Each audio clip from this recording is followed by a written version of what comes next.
નમસ્કાર વિદ્યાર્થી મિત્રો, પથદર્શક યુટ્યુબ ચેનલની અંદર આપ સર્વનું સ્વાગત છે. મિત્રો, ચેનલની અંદર નવા છો અને ચેનલને સબસ્ક્રાઇબ ના કરી તો સબસ્ક્રાઇબ કરી દો.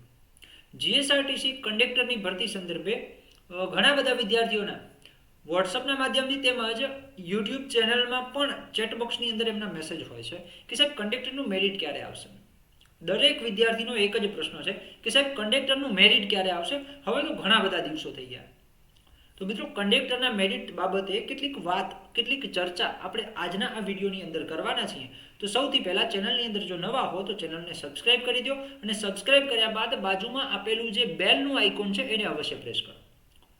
અને આપણા વોટ્સઅપ ગ્રુપની લિંક તમને ડિસ્ક્રિપ્શન બોક્સની અંદર આપેલી છે. ત્યાં જઈ અને તમે આપણું વોટ્સઅપ ગ્રુપ છે એને જોઈન કરી શકો છો.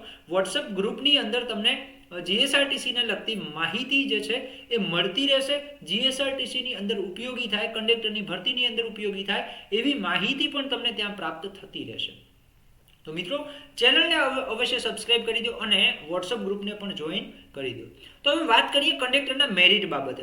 તો મિત્રો, કંડક્ટરના મેરિટ બાબતે અત્યારની પરિસ્થિતિએ એટલે કે આજની તારીખે, આજે તારીખ થઈ કઈ તો કે આજની તારીખ એટલે કે આજે કઈ તારીખ થઈ તો કે સાહેબ 6ઠી જાન્યુઆરી. કઈ તારીખ? 6ઠી જાન્યુઆરી. બરાબર. તો આ તારીખમાં ઓફિશિયલ ન્યૂઝ કોઈ પણ આવ્યા નથી. બરાબર છે. જીએસઆરટીસી કંડક્ટરના ઓફિશિયલ ન્યૂઝ કોઈ પણ આવ્યા નથી.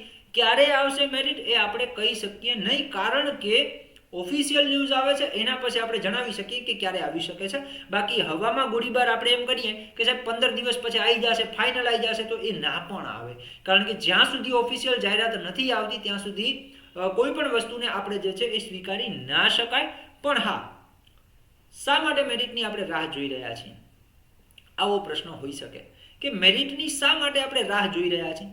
તો કે સાહેબ, મહેનત કરવાની ખબર પડે. જો અમે અત્યારે મહેનત કરીએ અને પછી અમારું નામ મેરિટની અંદર ના આવે તો ના આવે તો ભાઈ ગણિત, રિઝનિંગ, ગુજરાતી અને અંગ્રેજી, આ તમે ચાર બાબતો જે તે તૈયાર કરેલી છે તો એ તમને બીજી પરીક્ષામાં પણ ઉપયોગી થશે. બરાબર છે. આ જે ચાર જે છે સબ્જેક્ટ એ તમને બીજી પરીક્ષામાં પણ ઉપયોગી થવાના જ છે.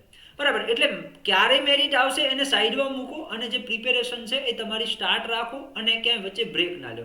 બને ત્યાં સુધી ખોટી અફવાઓમાં ના આવો. મેરિટ આવશે તો ડંકે કી ચોટ પે, એટલે કે સાહેબ ગામમાં ઢંઢેરો પીટાય ત્યારે આવશે મેરિટ. બરાબર. એમ છાનું છપ્પું મેરિટ આવી જવાનું નથી. એટલે જે છે એ તમે મહેનત ચાલુ રાખો અને ગણિત, રિઝનિંગ, ગુજરાતી અને અંગ્રેજી આ સબ્જેક્ટથી શરૂઆત કરો. જો કદાચ એવું માનો કે તમને 55% તમારા હોય ને મેરિટમાં નામ ના આવે તો સાહેબ 12 પાસ ઉપર પોલીસ કોન્સ્ટેબલની ભરતી હજી તૈયાર જ છે. અત્યારે લોડ જ થઈ રહી છે. બરાબર. ટૂંક સમયમાં એ ભરતી આવી જ રહી છે.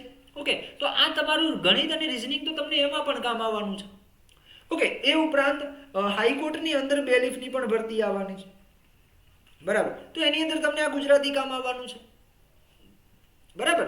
તો મેરિટની રાહ જોયા વિના તમારી જે તૈયારી છે એને ચાલુ રાખો, ક્યાંય વચ્ચે બ્રેક ના રાખો. ઓકે. અને તૈયારીમાં ઉપયોગી થાય એવું આપણું વોટ્સઅપ ગ્રુપ છે.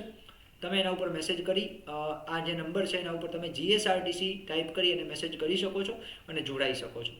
ઓકે મિત્રો. તો માહિતી સારી લાગી હોય તો તમારા મિત્રોને અવશ્ય શેર કરજો. મળીએ નવી માહિતી સાથે. ત્યાં સુધી જય હિન્દ, જય ભારત.